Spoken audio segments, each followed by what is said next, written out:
안녕하십니까라는 제목으로 나누도록 하겠습니다. 어제 저희 학교에서 이제 설교 실습이 있었습니다. 이렇게 앞에 나가서 차례차례 설교를 돌아가면서 하는 시간이었는데, 설교학 시간에 했는데 11명의 설교자가 준비되어서 10분씩 설교를 하는 거였습니다. 그래서 예정대로라면 저녁 9시 50분에 끝나고 이제 집에 가야 되는데 10분을 지키지 못하고 더 많이 하시는 분들이 있습니다. 성령이 충만하셔서 이렇게 더 하시는 분이 계시는데, 어제 그래서 집에 결국 학교에서 9시 50분에 끝남에도 불구하고 10시 반에 끝나게 되어서 집에 가게 됐는데, 집에 가면서 한 가지 깨달은 것은 가장 은혜로운 설교는 짧은 설교구나라는 것을 깨닫게 되었습니다. 문득 그것을 여러분께 나누고 싶었고, 오늘 이 설교를 한 가지 질문으로 시작하려고 합니다. 여러분은 예수님의 제자입니까? 아멘이십니까? 그렇다면 제자란 무엇입니까? 여러분은 제자라고 하셨는데 제자란 무엇일까요? 오늘 사도행전 말씀을 통해서 제자란 무엇인가 함께 알아보도록 하겠습니다. 사도행전은 제자라는 단어가 굉장히 많이 나오지만 정확히 우리가 말하면 제자라는 단어는 거의 나오지 않습니다. 제자들이라는 단어가 굉장히 많이 나옵니다. 사도행전은 제자라는 말보다 제자들이라는 단어를 많이 쓰는데, 제자들이란 무엇인가 아주 광범위합니다. 예수님의 제자들인 사도들도 사도행전은 제자들이라고 말을 합니다.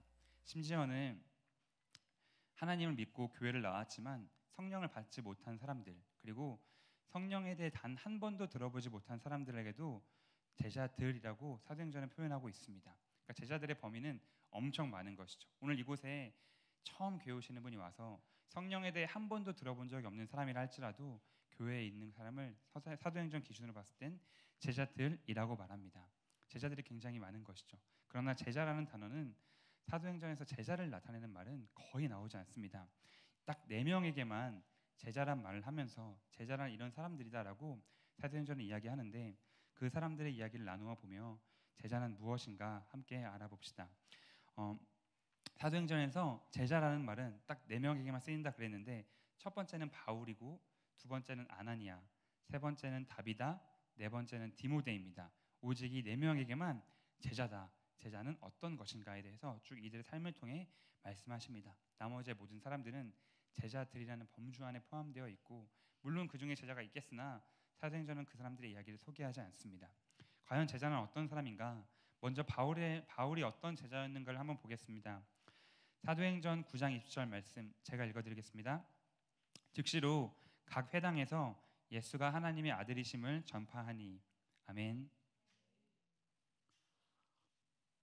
이때는 언제냐면 이제 바울이 유대인으로서 그리스도인들을 핍박하고 다닐 때 다메섹 가는 길에서 예수 그리스도를 만나고 그의 눈이 멀게 됩니다.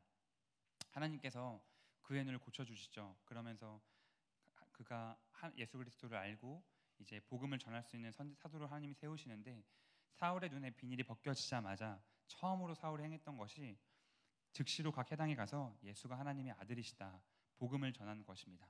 복음을 전파하는 것. 그리고 이어서 사도행전 9장 이어서 바울은 제자다라고 성경은 분명히 기록하고 있습니다. 여기서 알 수 있는 제자의 특징은 무엇이냐면, 제자는 복음을 전하는 자라는 것입니다. 복음을 전하는 자. 여러분은 복음을 전하고 계십니까? 네, 아멘이십니까? 네, 여러분 복음을 전하는 자라면 제자가 맞습니다. 지금은 복음을 듣기 어려운 시대입니다. 왜 그러냐면 전도하는 방법이 많이 바뀌었고, 제가 살기 이전의 시대, 제가 어렸을 때 시대에도 거리에 나가면 복음을 전하는 소리를 굉장히 많이 들을 수가 있었습니다. 교회에서 나와서 음료수를 나누어줘 노방 전도를 하고 좋은 장난감을 주기도 하고 초콜릿을 주기도 하면서, 또 어떤 사람들은 길거리를 다니며 왠지 모를 빨간 옷을 입고 막 예수 안 믿으면 지옥 간다 막 외치는 분도 있었고, 지금도 덜어는 그런 분이 있지만 그 일들을 어렵지 않게 경험할 수 있는 시대였습니다. 그러나 지금은 그런 이야기를 들어보기 어렵습니다. 전도법이 바뀐 것이죠. 이전에 그리스도를 선포하는 복음 전도에서 관계를 통한 관계 전도법을 바뀌며 오히려 세상에서 복음을 듣기는 더 어려워진 시대가 되었습니다. 또한 한 가지 이유가 있다면, 이단들이 너무나 극성을 부리기 때문에 전도가 어려워진 것입니다. 이단들이 전도를 하도 많이 하니까 이제 세상에 우리가 나가서 전도하면 이단인 걸로 오해받기도 하고, 그러다 보니까 복음을 듣기도 전하기도 더 어려워진 시대가 되었습니다. 여러분 밖에서 전도하는 사람 본 적 있으십니까? 요즘에는 전도하는 사람들이 굉장히 극단적인 분들만 밖에서 전도하고 계시죠. 막 예수 천당 불신지옥이라고 하거나 막 보혈찬양 크게 울려 퍼지면서 하거나. 여러분들은 그런 분들을 볼 때 어떤 생각이 드시나요? 저는 두 가지가 함께 듭니다. 한 가지는 저렇게까지 꼭 해야 되나? 오히려 사람들이 교회를 싫어하겠다.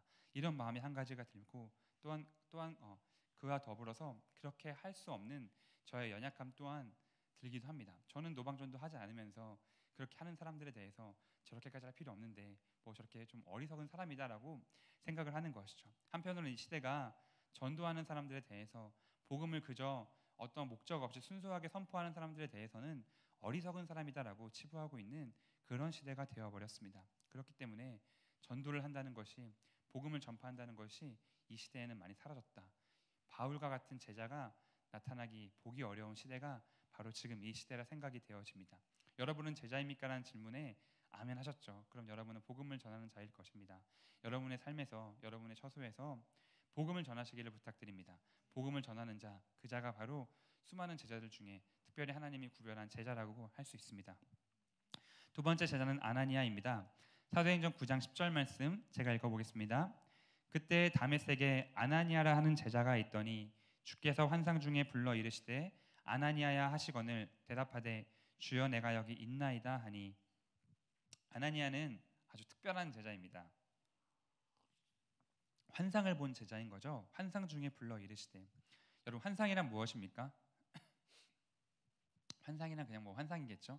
이 환상이라는 말은 신약 성경에는 거의 나오지 않습니다. 우리가 교회 다니면 성경 안에 환상이라는 이야기가 굉장히 많을 것처럼 보이지만 실제로 환상을 본 사람들은 5명이 채 되지 않습니다. 신약 성경 안에서는 요한계시록을 제외하고. 그렇기 때문에 환상이란 아주 특별한 특징을 가지고 있습니다. 환상을 본 사람들을 제가 설명하면 아나니아가 먼저 보았고, 베드로와 고넬료가 보았고, 그리고 바울이 보았습니다. 아나니아가 바울에게 그리스도인들을 핍박하고 죽이는 사울에게 가야 될 때 하나님 환상을 보여주시면서 너는 바울에게 가라라고 말씀하셨고, 베드로가 고넬료에게 고넬료에게 하나님을 전해야 될 때, 복음을 전하고 세례를 주어야 될 때 하나님이 베드로에게 환상을 주시면서 고넬료에게 가라라고 말씀하셨고, 또 바울이 소아시아로 복음을 전하기 위해 선교를 준비하고 있을 때 하나님께 환상을 보여주시며 마케도니아로 가라 그랬습니다. 하나님 환상 보여주실 때에는 다 동일한 특징을 가지고 있는데 그것은 무엇이냐면 환상을 봐야 되는 제자가 갈 수 없는 길을 가라고 하실 때, 이제 복음을 전해야 되는데 그 복음 전하는 길을 도저히 갈 수 없을 때 하나님 환상을 보여주시며 그의 마음을 180도 바꾸실 때 하나님 환상이라는 방법을 사용하십니다. 아나니아에게 있어서 사울에게 복음을 전하는 것은 불가능한 일이었습니다. 그리스도인을 핍박하는 자, 죽이는 자, 자기를 만나자마자 자기를 죽이는 자였는데 그에게 가는 것이 불가능했기에 하나님 복음의 전파를 위해서 아나니아에게 환상을 보여주시고 사울에게 가게 하십니다. 베드로에게도 마찬가지죠. 이방인 선교가 시작되어지는 고넬료에게 성령을 주기 위해서 베드로는 도저히 갈 수 없었습니다. 환상을 보기 전까지는. 그러나 하나님 환상을 보여주시며 내가 거룩하다고 한 것을 너는 왜 속되다고 하느냐? 이방인은 속되지 않다. 너는 가서 복음을 전해라. 베드로가 가게 됩니다. 바울도 마찬가지죠. 바울의 마음의 소망은 소아시아로 가는 것이었습니다. 나는 아시아 지역으로 가서 복음을 전할 것이다. 그게 바울의 계획이었으나 하나님께서는 바울을 마게도니아로 보내기 원하셨습니다. 그의 마음을 바꾸기 위해서, 하나님 원하는 지역으로 보내기를 위해서 하나님 환상을 보내신 것이죠. 환상은 하나님께서 이 복음을 전파하는 데 있어서 아주 긴급한 조치를 취해야 될 때 바로 제자들에게 보여주시는 것입니다. 그러면 이 환상과 관련된 제자의 특징은 무엇인가? 그것은 바로 제자는 하나님의 말씀에 순종하는 자라는 것입니다. 순종하는 자. 왜냐하면 이 환상을 보았다는 것은 내가 도저히 할 수 없고 갈 수 없고 생각지도 못했던 일에 하나님 보여주시는 것이기 때문에 환상을 본 자는 반드시 순종을 해야 됩니다. 제자는 순종을 하는 자라는 것이죠. 순종을 하기 위해서 무엇이 필요합니까? 첫 번째는 말씀을 듣는 것이 필요합니다. 하나님 말씀을 들어야 순종을 할 수가 있고, 두 번째는 우리의 마음을 내어드리는 것이 필요합니다. 내가 할 수 없는 일이기 때문에 하나님 말씀이 들렸을 때 그것을 마음을 내어드리는 것, 그것이 바로 순종이라는 것입니다. 여러분 오늘 하루의 삶이, 여러분의 삶이 하나님 말씀을 구하며 살고 계십니까? 내가 어떻게 행해야 될지, 어떻게 살아가야 될지, 무엇을 결정해야 될 때 그런 것들에 대한 것을 하나님께 구하시기를 부탁드립니다. 하나님 구하시면 말씀하시는 분이십니다. 그리고 그것이 때로는 우리의 생각과 다를 수가 있습니다. 걱정할 것은 없습니다. 우리가 정말로 도저히 불가능한 일은 어쩌면 우리에게 환상을 보여주셔서 마음 바꾸실 수 있습니다. 그러나 하나님의 우리가 제자라고 한다면, 예수 그리스도의 제자라고 한다면 우리는 하나님께 순종하는 그 삶을 살아가야 합니다. 세 번째 제자는 다비다입니다. 다비다는 사도행전 9장 36절에 기록됩니다. 욥바에 다비다라 하는 여제자가 있으니 그 이름을 번역하면 도르가라. 선행과 구제하는 일이 심히 많더니. 다비다에 대한 이야기는 할 얘기가 워낙 많아서 제가 이걸 따로 나누어 살려다가 다음 제 설교가 언제 올지 몰라서 오늘 같이 나누기로 했는데, 다비다는 선행과 구제를 심히 많이 하던 사람이었습니다. 이 선행과 구제는 동의어로 같은 말입니다. 선행이고 구제고 구제가고 선행입니다. 우리가 구제라 그랬을 때 구약의 구제의 개념과 신약의 구제의 개념이 조금은 다릅니다. 구약은 부자들이, 먹고 살만한 사람들이 자신의 가진 것의 10분의 1을 내어주는 것을 구제라고 합니다. 밭을 가진 사람이 열매를 맺고 곡식을 취할 때 밭에 10분의 1을 남겨둬서 가난한 사람들, 수확 못하는 사람들, 밭없는 사람들을 먹게 해주었고, 또 자신 가진 것의 10분의 1을 구제의 11조로 드림으로써 어려운 사람들이 그것을 통해 살게 했습니다. 그러나 신약은 그리스도인 모든 사람들에게 구제를 하라고 말하고 있습니다. 실제로 그렇게 명하고 있습니다. 부자일 뿐만 아니라 하나님 믿는 모든 자들이 구제할 책임을 가지고 있다는 것이죠. 그런데 이것은 사실 굉장히 어려운 일입니다. 여러분이 다 부유하거나 적당히 먹고 살만하면 구제하는 것은 크게 어렵지 않을 수 있으나, 실제로 교회 다니는 수많은 사람 중에선 당장 하루가 먹고 살기 어려운 사람도 굉장히 많습니다. 그럼 그런 사람들에게는 구제와 선악이라는 것은 어떻게 되는 것인가? 불가능한 것인가? 우리는 질문해 볼 수 있습니다. 이 다비다의 이야기를 통해 초대교회 모든 성도들이 어떻게 구제에 참여할 수 있었는지, 어떻게 그것이 가능했는지를 우리는 엿볼 수 있는데, 다비다 이야기를 잠깐 나누면 다비다는 이제 이 이야기에 등장하게 될 때 다비다가 죽게 됨으로써 다비다 이야기가 시작됩니다. 다비다가 죽게 되었고 다비다와 함께 일하던 사람들이 즉시 베드로에게 갑니다. 달려가서 베드로에게 다비다가 죽었습니다 라고 말하고 바로 베드로를 모셔옵니다. 베드로가 오자마자 다비다를 기도에 살리고 그런 일들이 벌어지는데, 베드로가 왔을 때 다비다와 함께 일하던 사람들이 아주 특이한 행동을 합니다. 그것은 그들이 함께 만들었던 속옷과 겉옷, 옷들을 보여주면서 이것은 다비다 우리가 만든 겁니다 라고 베드로에게 보여주고 다비다에 대한 이야기를 합니다. 이것을 우리가 어떻게 해석할 수가 있냐면, 다비다와 다비다를 부르러 간 사람들은 함께 일했던 공동체인데, 그 공동체는 신앙 공동체일 뿐만 아니라 경제 공동체였다는 것을 우리는 알 수 있습니다. 다비다가 이루었던, 다비다는 이 욥바라는 지역은 베드로가 담당해서 선교하던 지역으로, 다비다는 베드로의 제자라고 볼 수 있는데, 이 다비다와 함께 있던 사람, 다비다가 이루었던 공동체는 신앙 공동체일 뿐만 아니라 경제 공동체로서 초대교회가 이 경제적인 부분에 있어서 함께 공동체를 이루었다는 것을 우리는 추측할 수 있습니다. 실제로 사도행전의 수많은 구절들에서 초대교회가 경제 공동체였음을 나타냅니다. 많은 사람들이 밭을 팔아서 교회에 드렸고, 사도행전 2장에 잘 나와 있죠. 서로 가진 것을 팔아가지고 서로 통용하였더라. 교회에서 서로 나누었더라. 그리고 예루살렘 교회가 여러 지역에 있는 가난한 성도들을 위해서 자신들의 재물을 보내어주는 것도 또한 사도행전은 굉장히 많이 나타납니다. 사도행전을 잘 읽어보면 초대교회가 경제 공동체였다는 것을 우리는 아주 쉽게 알 수 있습니다. 어떻게 모든 사람들이 구제하는 것이 가능했을까? 어떻게 가난한 사람들도 구제하는 것이 가능했을까?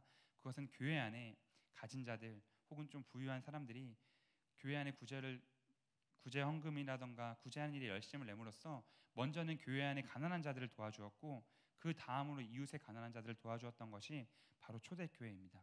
그렇기 때문에 이것이 가능했기 때문에 초대교회는 모든 사람이 말씀과 기도와 전도에 힘쓸 수가 있었습니다. 실제로 교회 안에 가난한 사람들, 어려운 사람들을 보면 그들이 세상에 이 하나님의 나라를 위해 기도하고 한다는 것이 상당히 어렵다는 것을 우리는 경험할 수 있고, 그들과 대화해 보면 그것을 쉽게 알 수 있습니다. 당장 먹고 살기가 어렵고 내일 내가 굶게 되었는데 어떻게 하나님의 일을 할 수 있을까? 물론 가난해도 하나님의 일을 할 수 있겠으나, 그러나 교회는 그 사람들에게 하나님의 일에 열심을 내기 위해서 도와줄 필요가 있습니다. 그것은 어쩌면 우리가, 여러분이 혹시나 조금은 먹고 살만하고 뭐 좀 부유하게 살 수 있다라고 한다면 우리가 가난한 사람들을 도와주는 그 헌신을 통해서 구제를 통해서 하나님의 일들이 이루어지는 것이죠. 교회는 어, 아, 여러분 혹시 이런 말 들어본 적 있으십니까? 교회 사람 보고 가냐 하나님 보고 가지 이런 말 들어본 적 있으십니까? 저 이런 말들 많이 들어봤습니다. 목사님들 얘기도 많이 들어봤습니다. 여러분 어떻게 생각하십니까? 교회는 사람 보고 가는 것입니까? 하나님 보고 가는 것입니까? 뭔가 질문의 의도가 좀 뭔가 수상하기 때문에 대답을 하기 어려우시죠. 많은 사람들이 교회는 하나님 보고 가는 거라고 말하지만 저는 그렇게 생각하지 않습니다. 그거 틀리다는 것이 아니라 교회는 사람을 보고 가는 게 맞습니다. 무슨 말이냐면 우리가 정말 하나님만 보고 교회를 간다고 하면 사실 교회가 필요가 없이 인터넷만 보아도 수없이 좋은 말씀들이 있고 내가 집에서도 기도할 수 있고 관계의 어려움을 겪지 않을 수도 있습니다. 그러나 교회라는 곳은 기본적으로 사람들의 관계를 통해서 또 다른 사람을 통해서 그 안에 드러나시는 하나님, 그 속에서 일하시는 하나님을 만나는 것이기 때문에 교회는 사람이 굉장히 중요합니다.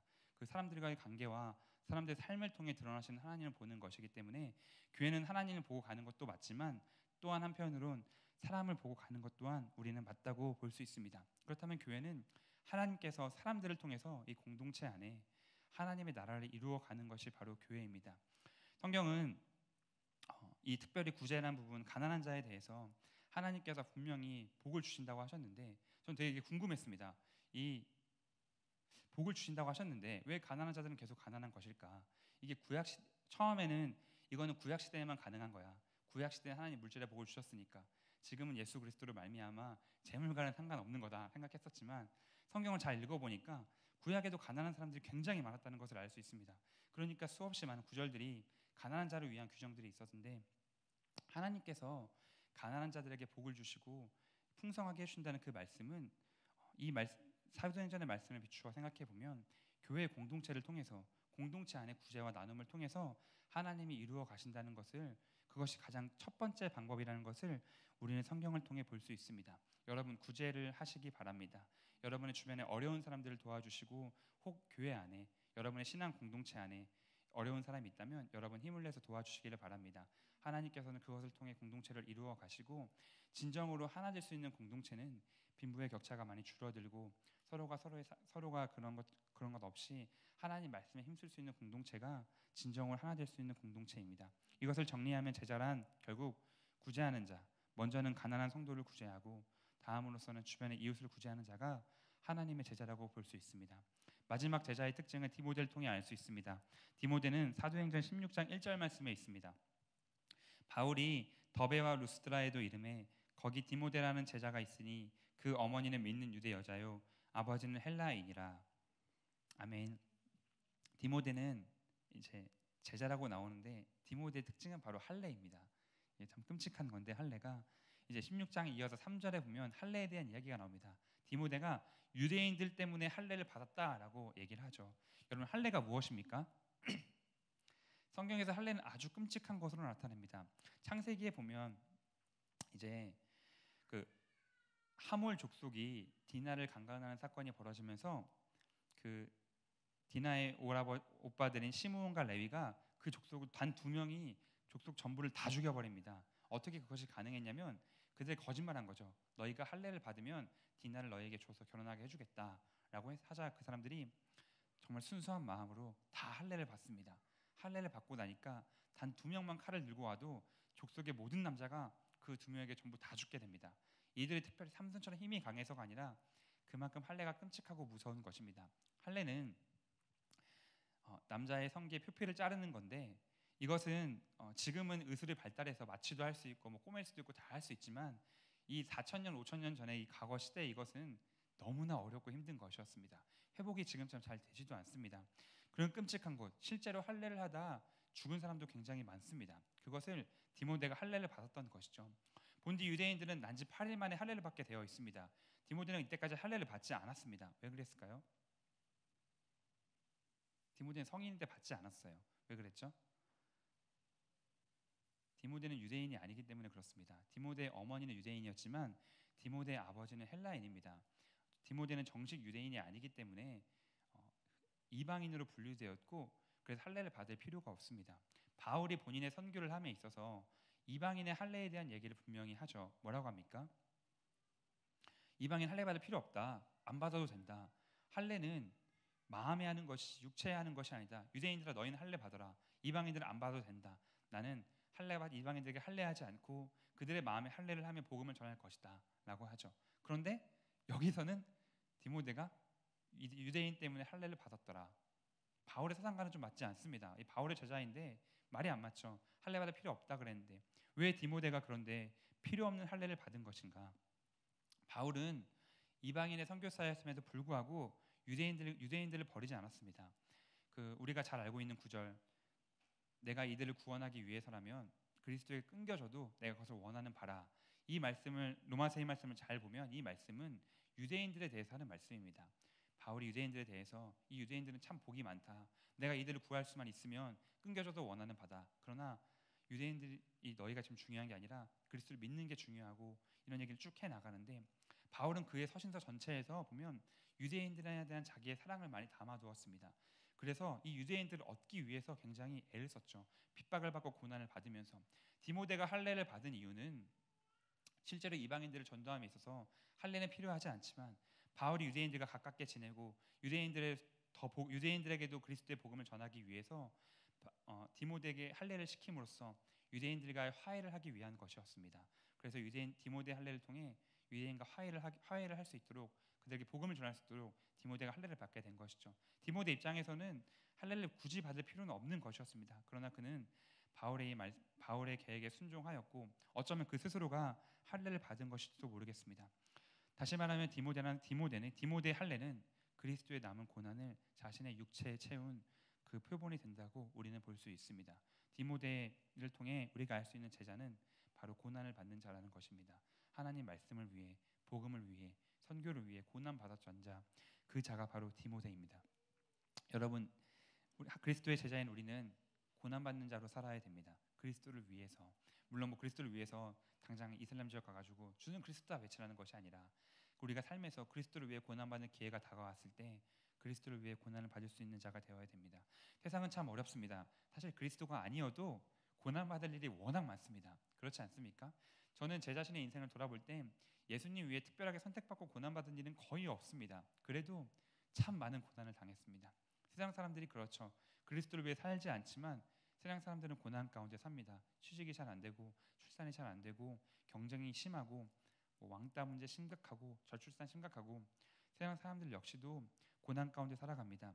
그러나 제자가 받는 고난은 세상이 받는 그런 고난뿐만 아니라 그런 고난을 얘기하는 것이 아니라 그리스도를 위한 고난을 얘기하는 것입니다. 그리스도를 위해서 어쩌면 복음을 전한다는 것이 어려운 일일 수 있겠으나 그리스도를 위해서 복음을 전하고 다른 사람들을 사랑하고 용서하는 것이 어려울 수 있겠으나 그리스도를 위해서 그것을 행하고 구제를 하는 것이 어려울 수 있겠으나 그리스도를 위해서 내 자신을 내어주어 내 재물을 내어주어 구제를 행하는 것, 이것이 진정한 그리스도의 남은 고난을 내 육체에 채우는 하나님께서 원하시는 제자의 모습이라는 것입니다.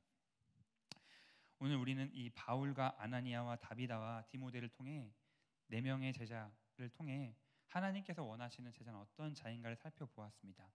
오늘날 이 시대에는 초대교회와 같이 수없이 많은 제자들이 넘쳐나는 시대입니다. 우리나라 인구의 거의 30% 엄청 많은 수가 1,000만 명 이상이 그리스도인이라고 말을 하고 있죠. 1,000만 명 이상이 제자라고 합니다. 그러나 초대교회와 지금은 너무나 다른 양상을 보이고 있습니다. 초대교회는 수많은 사람들이 복음을 믿어도 그 복음의 능력이 계속해서 퍼져나가고 교회가 점점 부흥되어지고 수없이 많은 사람들이 교회로 나와왔으나 지금은 제자들이 이렇게 많은데도 불구하고 도리어 교회가 문 닫고 그리스도의 복음이 점점 사그라들어가는 그런 시대입니다. 하나님은 이 시대를 결코 그냥 두고 볼 수 없습니다. 교회에는 결코 부흥이 사라질 수 없도록 하나님께서 만드셨기 때문에 이 시대에는 반드시 교회가 또 일어나게 될 것입니다. 그것은 수많은 제자들 안에서도 바로 오늘 말씀드린 제자를 통해서 하나님께서 행할 것입니다. 저와 여러분이 제자가 되었으면 좋겠습니다. 이 설교를 준비하며 저의 삶을 돌아볼 때 너무나 부끄럽게도 저는 제자의 삶을 살고 있지 않았습니다. 복음을 전한다는 것 당연한 것이었지만 사실 친구한테 복음을 전하는 것 외에 세상에 나가서 복음을 전해본 게 언제인지가 잘 기억이 나지 않을 정도로 복음을 전한 지가 오래된 것 같습니다. 순종하는 자, 하나님을 위해 내가 무엇을 순종했는가? 어, 말씀을 잘 듣지 않았던 것 같습니다. 기본적으로. 그래서 순종할 기회가 많이 없었던 것 같았고, 구제는 제가 지금은 좀 가난하기 때문에 구제를 못하지만 생각해보면 예전에 부유할 때에도 크게 교회 안에 가난한 사람들을 구제한 적이 없던 것 같습니다.